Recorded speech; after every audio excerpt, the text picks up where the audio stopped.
I draw the line in the dust and toss the gauntlet before the feet of tyranny, and I say segregation now, segregation tomorrow, and segregation forever.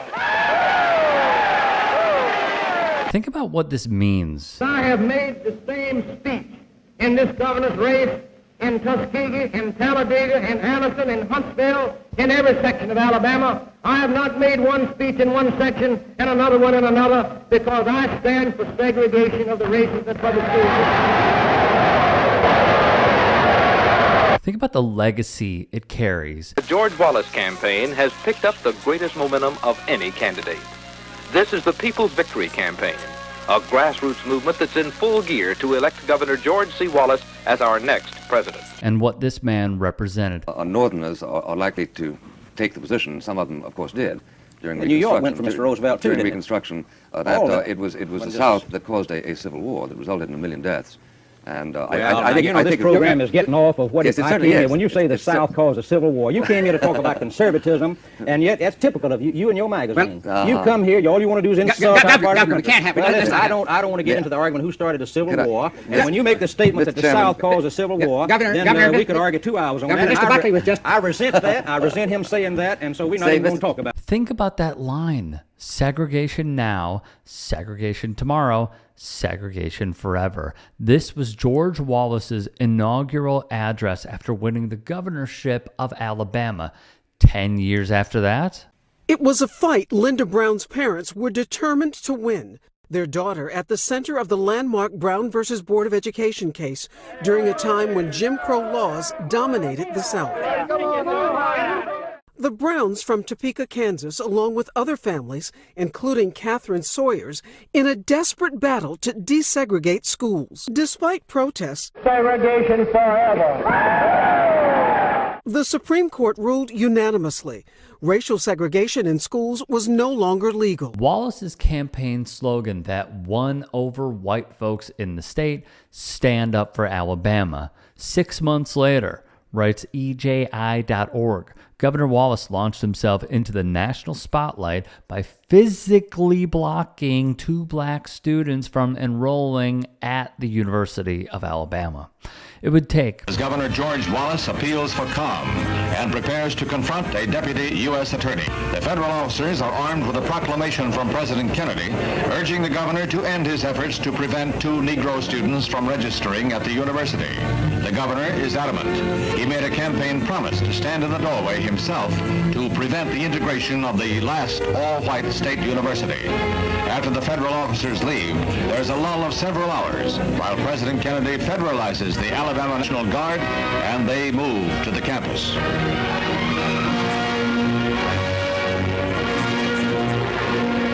Brigadier General Henry arrives to tell the governor, "It's my sad duty to ask you to step aside on orders of the President of the United States." The governor yields to federal authority, but promises to continue what he terms a constitutional fight. It would take President John F. Kennedy federalizing the Alabama National Guard and ordering 100 troops to escort the students into the campus. When the troops arrived, Wallace finally stepped down. It was a moment that the great Bob Dylan even put into his hit, "The Times They Are A-Changin'." Come, senators, congressmen, please heed the call. Don't stand in the doorway.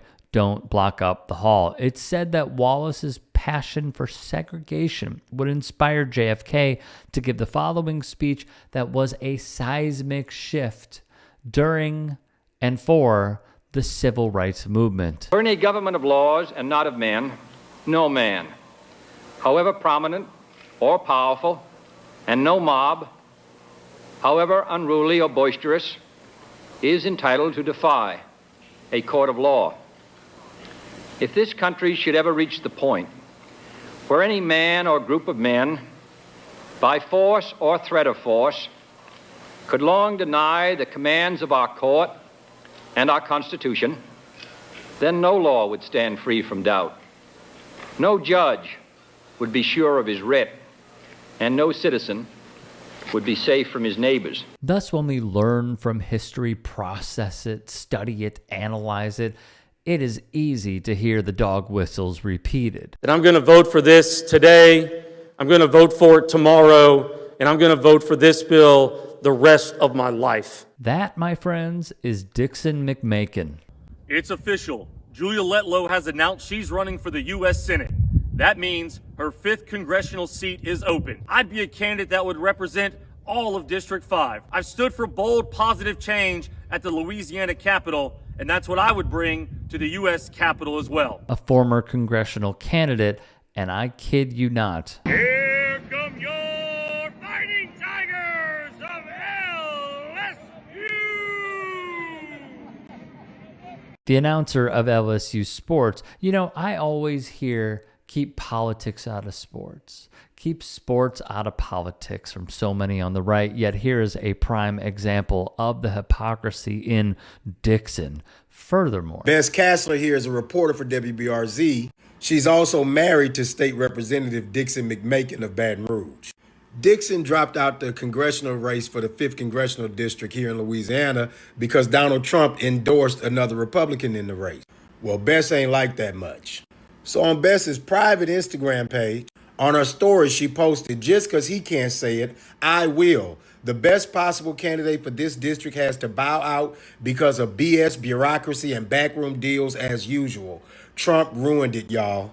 Now, a few months ago, when Stacey Charles was murdered by her boyfriend in Baton Rouge, and Bess was using her platform on the news to go after all of the black people involved, but not talk about the white district attorney or any of the attorneys, I shared with you all my thoughts on Bess then. I told you about a botched report where Bess Kassler for WBRZ ran a report where she did not question the district attorney about why he did not ask for a higher bail or a hold on the killer of Stacey Charles. After over 500,000 of you watched the content that we put out, Bess went back to the district attorney. Now on this page where she thought she had friends that wasn't going to tell other people what she posts, she showed you who she is. To say this is a walking conflict of interest is a severe understatement. So what exactly was the bill that Dixon echoed the words of George Wallace on? Calvin Duncan describes the many failures of the legal system which landed him in prison for a crime he didn't commit after he was falsely identified in a New Orleans shooting,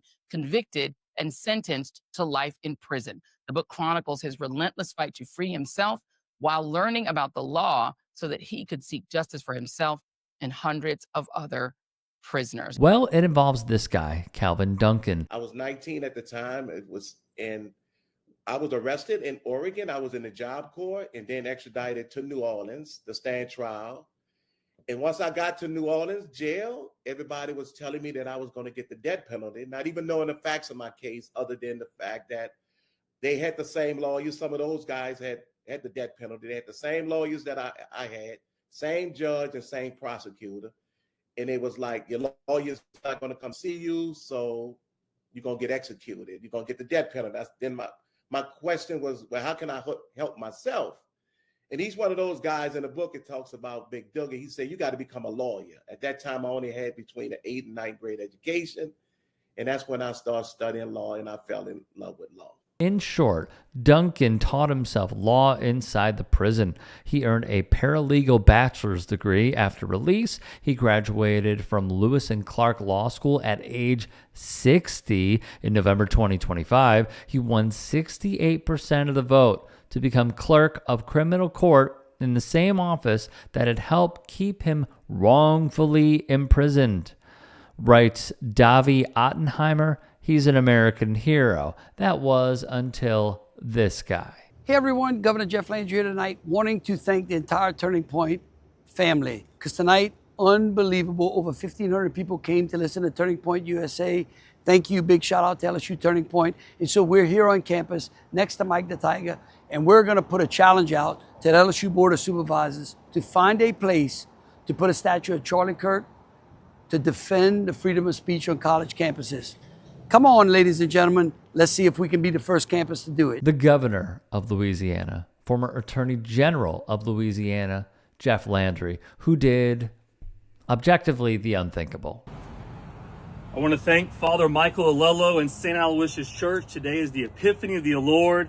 They gave us this great blessing card, so I want to share it with you all now. 20 plus C plus M plus B plus 26. The Epiphany of the Lord. What a great day. Go forth, sing forth his praises. I love you all. God bless, and TCB. Bye. Led by, you guessed it, Dixon McMakin. Via Ottenheimer once more, Representative Dixon Wallace McMakin of Baton Rouge carried the bill on the House floor. He described dissolving a municipal court system as continuity through modernization. It isn't, and that's a specific phrase with a racist history. Typically, modernization is the coded language for dismantling black institutions and political power. Thus, the Louisiana House voted 63 to 28 to eliminate the New Orleans clerk of criminal court position, a move that would prevent newly elected clerk Calvin Duncan from serving his term. Landry supported it, and the Times has more. Under the measure signed by Landry, the criminal clerk's responsibilities, which also include managing elections in the city, will be folded into the city's civil clerk's office. Let's be clear about this. While supporters of the bill have denied that it's personal, despite the fact that they're rushing the bill through explicitly to prevent Duncan from taking office, it's rather obvious. It's rather clear. They are trying to prevent the snowball effect that would happen.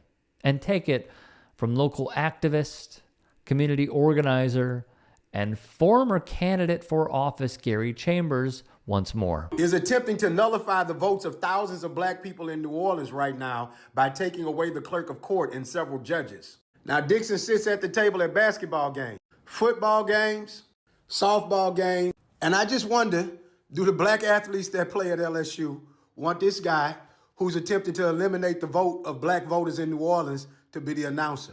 President Roos, when the former athletes and the Black Student Union realized that Dixon here is the announcer at LSU Sports and he's working currently to nullify the votes of thousands of black people in New Orleans by taking away the clerk of court there, should this guy be your announcer? I'm just asking a question.